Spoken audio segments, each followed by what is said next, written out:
Hey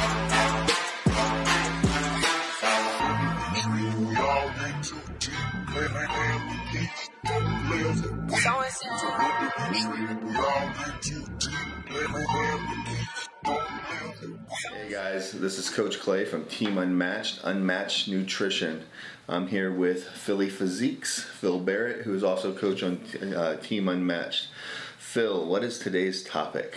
Today we're going to be talking about how we transition from an off-season to your on-season, going in competitively, and how we're going to change the food and change your training.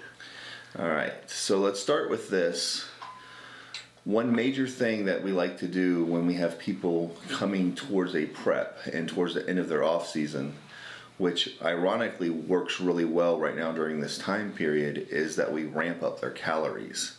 And what's really nice is a lot of times competitors want to start their season at the beginning of the year, and one way to ramp up their calories is using the holidays, giving them, some diet breaks, allowing them to eat a little more of what they want.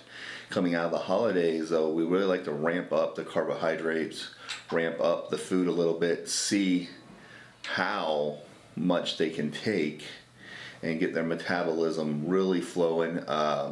Also, something I do, Phil, let me know if you do this a lot. I like to go to a different style of training, usually right when they're coming to their off season. I love to deload them, and I actually usually do about a 2-week deload workout program right before starting their prep. You've ever done that before? I haven't. You haven't? The reason why I like doing this is when you're training for size, we train really heavy, and we put a lot of stress on our joints. So going to a deload phase for a couple weeks, and even taking cardio away if they have cardio, really allows their joints to heal, allow their joints to feel better. So changing their training program is just as important as changing their diet, especially when you have someone moving really heavy weights. Like some of our bodybuilders, they're squatting 405 for reps. You got to imagine the toll that takes on the joints when you're repping out 405, 425, or even 465 like Trey for week on week.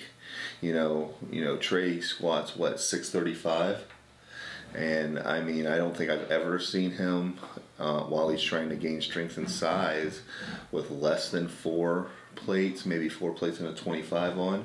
And that's for 10 and 12 reps, guys. This guy is really strong, so something that's really, really helpful for him is a deload phase. We get his body back in top condition because we're fixing to add in, ignore my southern talking of fixing, by the way. We're fixing to add in, cardio. We're going to add in prep, diet, reduced calorie food, things of that nature. So that's the reason why I do that with a lot of people. Not as much will I do it with my bikini girls. A lot of times, usually they're on a different style of workout. They're not working out like my bodybuilders or my classic guys, or even some of my men's physique guys. I train them a lot differently, where we focus on shaping the glutes, shaping the shoulders more in the off season, so their weights are a little bit different. Also, doing the transitioning phase, when you're coming from an off season to a show, you also have to have the psychological change. When you go into a prep, Phil, and you're starting out like where you first start that prep, you're all excited that first week. It's like Absolutely. It's go time. That's the time that as a coach, there's 2 things. Okay, as a coach, you got to take control of that psychological effect that it has. Keep them motivated. Keep them motivated, but I feel like too a big thing is on the coaching side of those first 1 to 2 weeks, everyone's really excited. They're doing their plan perfect, and that's how you know when your client is listening. Right. So later on down the line, if you run into some issues, you're like, oh, well, what was the change between when you're excited in the beginning and 6 weeks, 8 weeks later. 6 weeks, 8 weeks later, when you're starting to get burnt out, the cardio's getting ramped up. That's why he's talking about the deload weeks, because it's kind of like the calm before the storm. You come into your training hard off season, and then you want like that break so that you can have a little bit of rest, enjoy some food, especially like what he was talking about during the holidays, because I always tell people before prep, whatever you love, go eat it. Because you're about to do, I do a minimum of 12 weeks. It's normally longer. I love long preps, so I'm a fan of 20-week preps, and I'm a fan of, we'll use the term warm-up shows. We don't warm up for anything. We come to win. I mean, we did a warm-up show for you, but you still won. We did a warm-up. Daytona was a warm-up leading into... first call, yeah, I guess they were both warm-ups. But both were warm-ups, but we got better. And then, each show we got better, tighter, and fuller. So... And the reason for this is, let me explain something about the warm-up show. Our warm-up shows, we go to win. Make no mistake about it. We're best as we can be at that time. So for my last, it was 14 weeks into my first show. But until my season was done, was another 7 weeks to Universe. So my total prep to the end goal show was 14 plus 7, so 21 weeks to that full show. That, like you just said, he prefers those long preps, and that's what that was. Yes, I came in great to my first show, which was only I think it was about 13, 14 weeks prep, but we still came in at our best. And we just added on to that each prep or each show. And the reason why this works that way is you diet the body down. The body flattens out a little bit, but you got to go through those flat phases to really pull off that body fat. The second show, we can feed up more, and we can even grow into that second show because our metabolism and our insulin response is so high because we've been dieting for 12, 13, 14 weeks. We come out of that show, we feed up a little bit, then back down a little bit. During that up phase, the body's going to take those nutrients and grow. We're going to become tighter, we're going to become harder, we're going to become bigger. I think, what was your weight difference between your first show and Universe? Like, not first show of your life, first show of this year. First show, I think I was 183, 184. I was 190, 191 at Universe. So 8 pounds. And 7 weeks between shows. Yeah, and what we did is we utilized, and he prepped hard. He kept prepping hard for Universe. I mean, we kind of maintained around 200 grams of carbs, right? And, we got up there. We stayed around 300, but we definitely dropped it down. For Universe, we dropped into the 200s quite a bit for a good 3 or 4 weeks, right? Mm-hmm. Honestly, that last section was hard. Right, but he still gained weight. So we came out of the show, we were back at 300 grams of carbs, and we tiered back down to 200 grams of carbs, and he was still growing, getting bigger, getting rounder, getting fuller, getting harder, more vascular.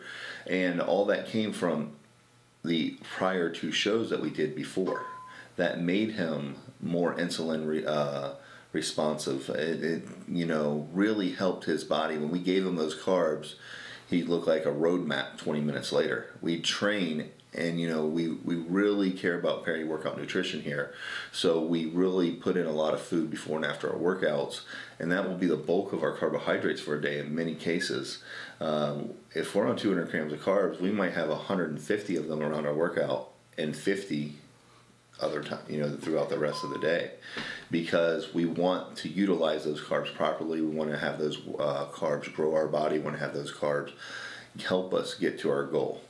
And another reason why I like long preps is if you're having a client that's not doing as well as another client, or if you have a first-time client. I know you have a lot of first-time competitors coming up this year.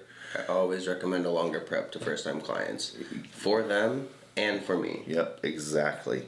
It's good for the coach and good for the client. With a first-time prep, the good thing is the coach may know their body a little bit because they've worked together, but once we don't know their stalling out point, we don't know when their metabolic rate is going to start to decrease, because no matter what, while dieting for a long period of time, you will have metabolic shutdown. You will decrease your metabolism. So if you're decreasing your metabolism, you're not as burning as many calories, which is why you notice if you've prepped before, a coach may increase cardio as the prep goes on. You start at a lower rate and you increase to make up for the metabolic adaptation. So with that, working with someone, you may get a guy down to 8% and they stall out. That gives you time to reset, in a 20-week prep. Maybe give them a diet break for a Friday, Saturday, Sunday, put in some foods, get their mindset right again, and then right back in it. And they've had 3 days of higher food. They've had, rest from the gym. The cortisol levels could have dropped. They could have got more sleep in because you're not waking them up for fasted cardio every morning and making them do cardio every night. You're giving them that little break. And that can be all the difference in the world for their body to reset and what they needed, along with allowing the metabolism to take a spike and keep going. And I mean, 3 days isn't a long period of a diet break, but it's long enough for the mental aspect, and it's long enough to give them some extra food, reset the body, and get them ready for what we're fixing to do in prep. Again, in prep, we're going to go back at it. And a lot of times you'll see, and I know we've seen this with a lot of people, after something like that, you'll see that new fire come out in them. Yeah. And that's what we're talking about for the competitor. When you can do that for a competitor, give them those cheat meals, give them extended a cheat period, they usually come back ready to fight. And they're always excited for cheat meals. Yeah. Cheat meals, refeeds, saturation days. We have different terms for them. But along those lines, it's always nerve-wracking. Not nerve-wracking sometimes, because I feel like a lot of people, the clients and coaches, I feel, always get nervous to do a diet break or a refeed or something because they're like thinking that it's going to set them back. But I've definitely learned in my time of coaching now that those things are great for a mental break, like you're saying, the metabolic rate or rest. Your central nervous system, especially if you're pounding HIIT cardio. I know I've had seasons where the HIIT cardio and I'll just feel drained, and then give me a day or two off, and I can come back with that fire again. And that's really important, especially as a competitor, especially pushing into these harder shows and pushing yourself to that next level, whether you're trying to grow or get lean or both at the same time. Those diet breaks can be a night and day difference and definitely change what the final product is going to look like. Yes. So when you're coming out of your off season, coming into your prep, as a client, your mindset needs to change. You need to be okay with going flat. You need to understand that being flat means you're burning more body fat.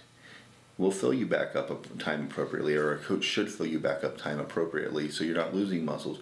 You even may notice a lot of times when I first start people out on a 20-week prep, we'll do 6 low days.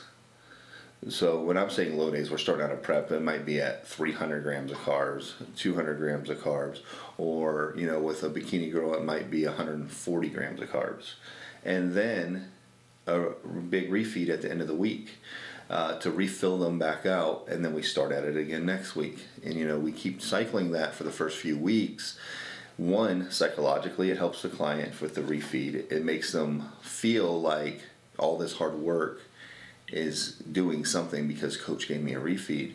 Well, in fact, the refeed is usually to keep the metabolism up and to keep them going, but to also keep them, in good spirits, because they just got done dieting. Got done off season where they were eating every 2 hours, 100 grams of carbs, let's say. I got Jesse Hansen eating 100 grams of fat, actually 120 grams of fat. This kid's 5'7", 205 pounds. 205 now. Pretty lean, too. Yeah, he's six-packed and still shredded. And he came up from 173, I think is what he weighed in at show. And now he's 205, lean, looks good. And, we're feeding him 5,000 calories at 5'7", 205 pounds a day.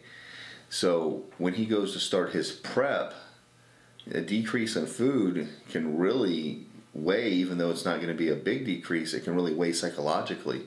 So that's where we want to really give him, that cheat meal at the end of the week. He's getting 2 cheat meals, whatever he wants a week, plus he's getting 5,000 calories a day. So imagine we drop him down to 4,000 calories, no cheat meals for 4 weeks. He's going to be drained. Psychologically, he's going to be drained. Physically, he's going to be drained because that's a huge drop, 1,000 plus calories on somebody. So somebody like him, I may run him at 4,000 calories, let's say 4 days, give him a refeed, go another 4 days, give him a refeed, because he's still going to burn through fat because of how high his calories are right now. And someone like that, he's going to feel like, hey, this really helped me out, you know, psychologically when he gets those refeeds, because he's not going to be starving like he was before. And it's very important as a coach that we take your psychological health into consideration as much as your physical health, because that's what's going to finish the preps. That's what's going to get you show after show. Like I say to everyone, a lot of coaches can get you to stage. Find a coach that can get you to stage as many times as you want to show that year, because that person's going to take your physical health and mental health into state or into count for that. You know, that many shows. I have people who show 6 times a year. I have people who show 1 time a year. I have people who show 3 or 4 times a year. We have people who have to go to Olympia on points, so therefore they're showing pro show after pro show after pro show. That's a big difference in someone that can go to stage and do 1 show per year. And always put your most important show near the middle to the end of your showing choices that you pick out. I always think it's best for coaches to pick out their shows, but we'll talk about that on another series. I don't want to go over it too much here. Mm-hmm. And what he's getting at too is that part of the reason he's talking about, like Jesse, for example, where he's eating so much in the off season. That's why it's so important to get somebody's metabolism up so high and let him eat so much food, because right now he's eating 5,000 plus calories, over 100 grams of fat, 500 plus grams of carbs.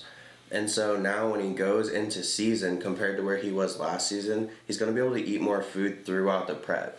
And I've seen that, especially with him coaching me, because Clay does coach me, by the way. My first prep, he had to prep me lower, and then when we went into my second prep and he ran me through an off season, I was eating, we started dropping weight at 4,000, 3,800 calories, because he had me up at about 5,000 calories.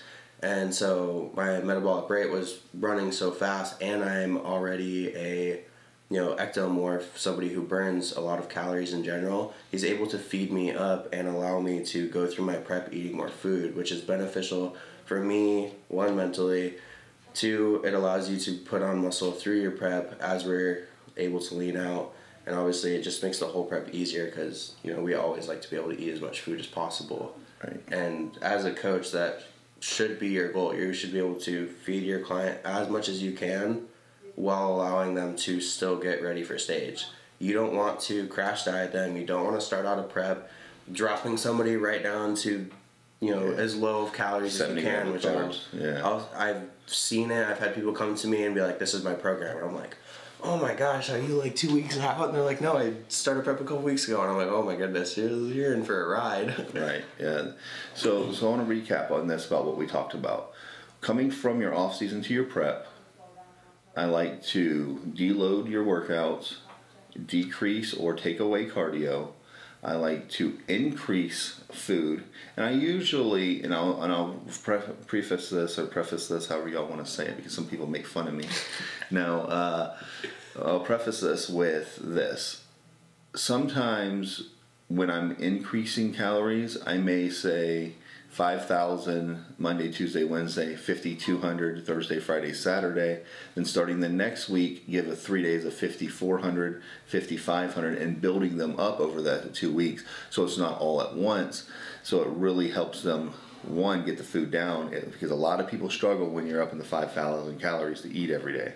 So branching that up helps them, because you're adding a little bit in at a time. And I like to increase the carbs during that time, because that's what people want. Let's be honest. Also, people want the fats and the carbs, but they love their carbs. And obviously when bulking, eating more carbs makes you want more carbs. And if you've ever shown, the reason you get so hungry on those last couple of days when you start feeding up, we had, at first call-outs last year, he gave me 1,000 grams of carbs. We hit 1,000. In one day. And I was hungry. All day. I was hungry. It was midnight, and he was like, "Eat Day before show. And coaches, if you don't know what you're doing with your client, haven't worked with your client, don't do this. If you know your clients, like I know Phil, and I knew he could handle the 1,000 grams of carbs, where Quinn couldn't. Quinn was with us. I knew he could handle probably about 450. So, Quinn did 450, but I knew him being ecto. I know him and his body. I know the muscle that he has, and I know when he's flat when I look at him. I knew he could handle those 1,000 grams of carbs, making it to that stage, and that's what he did. And we put in a lot of carbs, and to get your carbs at 1,000 grams, we're not eating all rice. Let me be honest with you guys. We're eating sugary items. We're eating sugary items with very minimal fat, so it keeps that insulin spike going, and he maintains that hunger. And he was still telling me at night, "I'm starving, man. I'm starving." And I gave him 1,000 grams of carbs, gave him a burger on top of it, and 2 orders of fries on top of that. Yeah. And he was still hungry.